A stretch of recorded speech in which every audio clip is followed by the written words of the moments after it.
Hello again. I'm with Meaghan McKenna for another member mission present, this time telling us about the conference she went to. We heard last month about the conference she was going to go to. Now she's come back. Tell us again the title of it. The theme for this year's conference was Christianity in the East, Islam in the West, Prophetic Voices from Palestine and Israel. And the purpose of it? It was a peace building and conflict resolution seminar, and it was really important for the conference leaders to give us an awareness and an understanding of the situation, and then they really left it up to us to decide what to do from there, if we wanted to do anything once we returned. And the sponsors were? Who sponsored me? Sabeel. Oh, the organization. Yes. Yep, it was called the Sabeel Center, and it's an Ecumenical Liberation Theology Center. Mm-hmm. So I imagine then that it perhaps sees its role as championing the Palestinians, not to go overboard, but simply to see that their side gets understood. Would that be right? Mm-hmm. And their main goal is to try and end the occupation as well. Okay. So.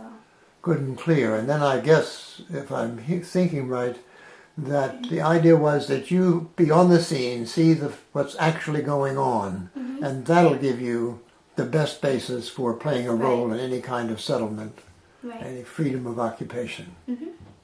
And if I remember too, among the various churches groups that came up with money for your trip, mm-hmm. one of them was all of the churches in Shelburne, Heinsberg, and Charlotte.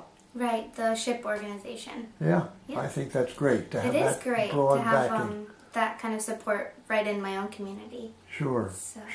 Yeah. You shared so many rich things as I've listened to you.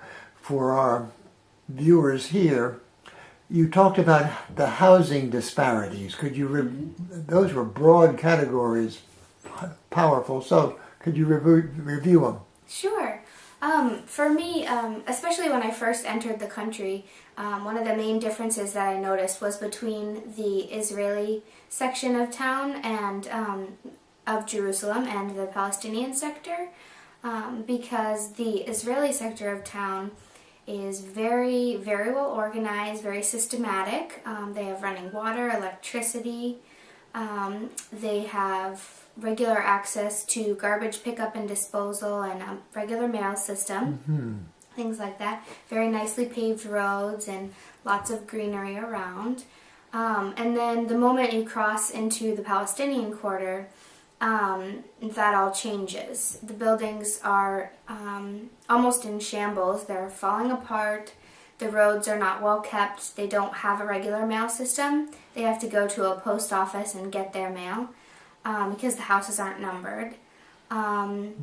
They don't have garbage pickup, so most people end up either burning their garbage, or it ends up in piles just outside. And they don't have regular access to water. One of our leaders always told us that you could tell if the house was Palestinian or Israeli by the black water containers on the top of the roofs, because Palestinian homes they only have 2 or 3 hours access to water a day, so the rest of the time they rely on rainwater, which is also very sparse there, but the barrels on the roof collect rainwater, so they rely heavily on that. So. Very, very graphic details. It is. Yeah. And I might tell our viewers that there's a certain authority you speak with because you will be one of 4 leaders for next year's conference. Yeah, I am going to be. That's very exciting. Yeah, hopefully. I mean, I have to figure out, the financing, and I'm not sure how that aspect of it works, but if I can, then I'll be over there in a heartbeat. So. Wonderful. Yeah. There were, I'm sure, 2 or 3 experiences you might have had that you can recall that really came across to you the extent of the suffering of the Palestinians. Mm-hmm. Well, the first one that I'd like to share would be about the housing demolitions that are occurring daily. because that for me was just a great eye-opener in terms of the daily suffering and the daily fear that the Palestinians experience. In Palestine and Israel, you have to have a housing permit in order to build a house, and Palestinians are not awarded the permits, and if they are, it's not until 20 or 25 years after they've put in for the permit. So most of the time, they don't have any other choice but to build illegally, build a home illegally. So once the Israeli government finds out about that, then they go through a process called the demolition order, and that can mean that they can come the next day and demolish the house. Could be a week, could be 5 years, could be never. But it's just another mechanism of ensuring that the Palestinian people are constantly living in fear, just wondering, is my house going to be taken today or tomorrow? You know?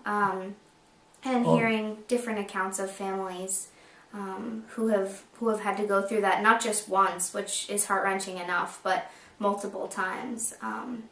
That was really hard for me to hear. As I recall, at one point you were showing the territories that are Israeli held and Palestinian directed.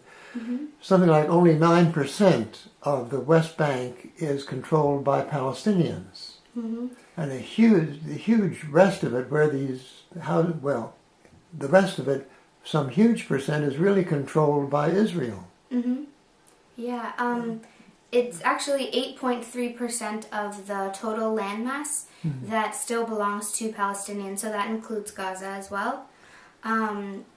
But obviously they used to control the whole country, so it's quite a disparity now. And then even within the West Bank, I'm not sure the actual number for percentages there, but the land is divided into 3 areas. Area A is controlled entirely by the Palestinian Authority. Area B they share, and Area C is controlled by the Israelis. And Area A is by far the smallest. It only amounts to maybe 2 or 3% of the West Bank. So it's a tiny, tiny portion that the Palestinians that they're under control of. This I have missed, surely, that what we think of as the Palestinians' land, the West Bank, is really controlled by Israel. Right. Yeah, that's why they, over there, they really call it the occupied Palestinian territories. Mm-hmm. So just to reinforce that, technically the West Bank and Gaza belongs to the Palestinians, but it's really not under their control. So we're taking a good amount of time, but I think it's all essential. So let's keep going. Okay. I gave you time to share just one experience, maybe another one. Sure. Let's see. I think the checkpoint experiences, that was another difficult experience for me. Our group had the opportunity to go through a checkpoint as a Palestinian would. As internationals, we can just take our buses and just go through the checkpoint, much like an Israeli could. But Palestinians have to go through on foot, and they have to go through very tiny little channels that have, they have almost like jail cell walls along both sides. So it's a very, very confined area, and like hundreds of people going through at one time. And so it's almost like they're being corralled as animals would. And sometimes it took us as internationals an hour and a half to get through the Palestinian checkpoint. There's like probably 8 to 10 different stations within a checkpoint. And sometimes it can take all day for a Palestinian. It could take 4 hours, or, it could take 2, something like that. And a lot of Palestinians, especially the children, a lot of their schools are on the other side of the checkpoints.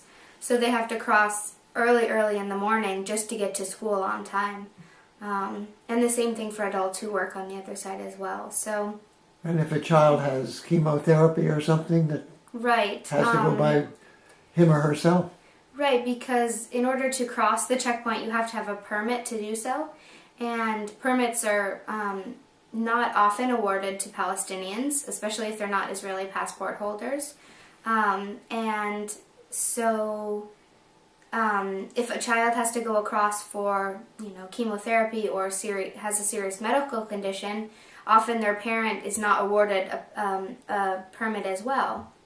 So they have to go by themselves. So now within the area, they've developed these organizations that accompany them. So I'd love to go on more. We do have to watch the time that YouTube gives us. As I recall, you're in graduate studies right now in Cairo I am. for a degree in international refugee law. International human rights law. Yeah. And if I got it too, the Palestinians who've been displaced are not refugees subject to the protections of international law as refugees. They are displaced. Internally displaced persons. And so they have a lesser So, category for rights and the like. Right. It's a difficult situation with them, so. Meaghan, you're looking ahead. You're hoping to do something about refugee rights. Say something about what you hope to do and how you feel about it. I think for me, as I was given the awareness, I think it's very important for people to just be aware of what's going on. So what I see to do now that I've been back is to keep talking to people and just letting them know what's going on from an internal perspective. So that's what I've been working on, is giving various presentations and talks like that. So. And once you have your degree, do you see what do you see yourself doing? Maybe. I'm not sure 100%. Ideally, I think I'd like to work in the United Nations in advocacy or supporting the rights of refugees, but haven't decided that yet, so we'll see. Well, lots of days ahead and years ahead to make that decision. So appreciate your articulate telling of what goes on there. Thanks so much, Meaghan. You're welcome. Thank you.